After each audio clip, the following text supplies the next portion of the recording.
Welcome, my friends of the interwebs. Oh, and welcome my political friends of the interwebs as well. And to my political enemies of the interwebs, well, I'll be dealing with you shortly. Anyway, let me start this video by saying I really, truly appreciate those of you who came over and subscribed to this new channel. That was awesome. Really, really, really awesome of you. I can't tell you how much I appreciate that. You had a lot of questions. For those of you who actually got to check out the Easter egg, yeah, you had a lot of questions about that. I'm not really supposed to talk about, hell, to be honest with you, I wasn't even supposed to put that up. That is a big, big, big no-no on my part. But I did it just because, you know, I don't like to play by the rules. Never, ever color within the lines. Just, you know, that's just my philosophy. Here's the thing. I know a lot of you who were really big fans of my real life videos really weren't kind of digging the television show. And I just want to address it real quick because I know, you know, I've been talking about this TV show for a long time now, and I know a lot of you got really pumped up and you're really thinking that this was going to be like the real life series of videos. The thing that, a couple of things, but the thing that you have to understand is that originally that's what our intentions were, but the problem, well, I shouldn't say our intentions were. Originally that's what the production company's intentions were, but the problem is simple. If you go back and you watch my real life videos, you'll notice something. Frito's dead. I mean, he's dead. Right? There ain't no digging him back up for any kind of TV show. Super Trooper has been ran out of the holler. As far as I know, he's no longer even a cop. You know, none of the Lamberts even live in the holler anymore. And you know, so I mean, the timber's gone. There's just a lot that was going on in the real life videos. Just that was then. I mean, things change. I think the real life videos will make an excellent book, and that is something that is absolutely going to happen. When that's going to happen, it will be after the television show comes out. How long after, I have no idea. The real life book will be like the real life story, but it will fill in a lot of the blanks and a lot of the things that just weren't talked about. So those of you who are really big fans of that, trust me when I tell you, you will not be disappointed with the book. It's just that when it came to the television show, we were kind of at a crossroads because, like I said, you know, here's what we had going on. I mean, by the time they'd come to film the pilot episode, like I said, with the whole Frito and all that stuff, that was what it was. You know, the timber was gone. We were starting the coal mining, but I told them I didn't want anything to do with them putting my coal mining on television because that would just bring the environmental nut jobs out, and I just didn't want to. I mean, that was a major income stream for me, and I just didn't want that to be jeopardized by a bunch. Well, you know, I didn't want Ashley Judd to come and chain herself to the top of my mountain, you know. So that was completely out. Mike Smith of Target Oil and Gas, all of those guys had all just been convicted. I'm not sure that they were sentenced yet, but I think they were shortly to be sentenced. And of course, most of you know Mike Smith got 10 years. So, you know, it was kind of like, what are we going to do? And it just one thing led to another. Now, here's the thing. Was I really happy with, well, you know what, and to be honest with you, I probably shouldn't talk, I probably shouldn't say anything more.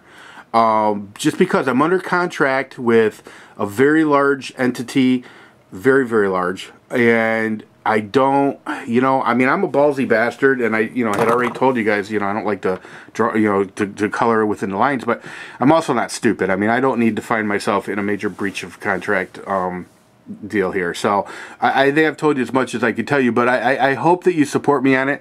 I know that a lot of you are disappointed in the way I was portrayed, but trust me when I tell you, going forward, it will be a lot different. And we did kind of go for funny, to be honest with you. We wanted to kind of go for some humor. So, but anyway, that's enough of that. Let's talk about the videos that I've been posting. Some of you don't get it. Most of these videos are just what I'm doing is I'm yanking political videos from my other channels and consolidating them onto this channel. So when I talk about only having a 10-minute a limit, that was true then. When I made that original video, that was what it was. You couldn't go over 10 minutes unless you were a YouTube partner. So the videos that you're going to see me posting for probably the next couple of weeks, with maybe a couple exceptions, are going to be other videos that were from other channel or my other channels. I just kind of want to place them here. You know, but politics is getting ugly on YouTube. I'll tell you what, I had posted well over 500 videos, maybe 600 videos that I'd never been flagged before, ever. And I got flagged for my immigration videos, my illegal immigration 1 and illegal immigration 2. And the ironic thing about that is those videos are probably a couple of years old. And they were on, I want to say that I had them on my Voodoo Politics channel. And they never got flagged. But some left-wing troll, apparently my political enemy, has found himself on this channel. And, you know, like most left-wing cowards, he's not capable, or she is not capable of any kind of reasonable debate in the comment section. So all they do is they just flag the video.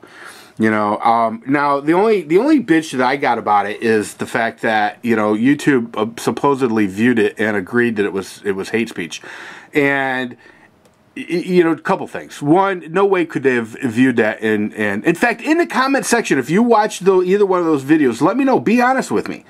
Do you think that was hate speech? You know, let me know in the comment section, because I don't see it. And I know my buddy Mobile Tech said the same thing. He said there was nothing hateful in any of those. They were just what they were. They were discussing illegal immigration. You know, and for YouTube to say that they actually viewed the videos and agreed with the flaggers, I'm just going to say it. They're not doing their jobs. They're just not. Either that, or they've hired people outside of the country who would love to be illegal aliens if they could get close enough to the border. Maybe they hired them. I mean, maybe they're the ones that review it. I suppose that's a possibility. I mean, I can't imagine any red-blooded American would actually watch those two videos and think to themselves, that's hate speech. You know, and you know, if you look up the definition of hate speech and who's protected, illegal aliens are not in any list. You know, since when is illegal aliens protected class in the United States? I don't understand that. That's just amazing to me. Absolutely amazing to me that we would treat illegal aliens as, well, and you see it. You know, I mean, you see it. Every time a state tries to enforce its immigration laws, Eric Holder, you know, in my opinion, one of the biggest, the biggest racist who's ever been in that position, Attorney General of the United States. To me, it's a complete racist. Every time a state tries to defend its borders, every time a state tries to defend the immigration policy, he comes swooping in with the long arm of the federal government and crushes them.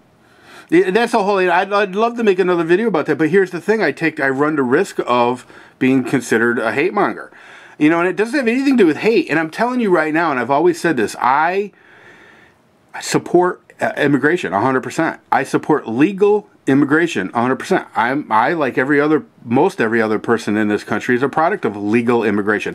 There was never a time in this country where it was just a free for all. You know, a lot of people have that. You know, in fact, one guy wrote a comment. He said, "Oh, you know, I'm for open borders. It could be like it was in the old days when the immigrants built this country." First of all, pick up a history book, my friend. Did you ever hear of a place called Ellis Island? Yeah. See, you know, when immigrants used to come in masses to this country, we would process them, and a lot of them got sent back. You know, we weren't looking for people that had leprosy. You know, if you showed up at Ellis Island, you had leprosy, you were going back from whatever country you came from. You know, we've never had an open borders policy in this country, period. Well, maybe we're talking back when there was no way to protect the borders and you could come over. I mean, we're talking, you know, 1700s. You know, that's possible, you know. But from that point on, you needed to go through a process. So I'm all for absolute legal immigration. But this illegal immigration has got to stop. And this allowing illegal immigrants to vote has got to stop. And I'm really sick and tired of the media reporting that there's a certain group of people who are becoming the fastest and largest voting bloc in the United States. Well, the only way they become the fastest voting bloc is if they're voting illegally. But anyway, listen, here I am. Watch this video get flagged. All right, everybody. Thank you all for you know, coming over, checking it out, and subscribing to me. I really appreciate it. And for those of you who feel the need to flag, you're cowards. You're absolute cowards. And it doesn't, you know what? It doesn't affect me. It's just stupid. All right, anyway, that's all I got for you. Everybody take care. See ya!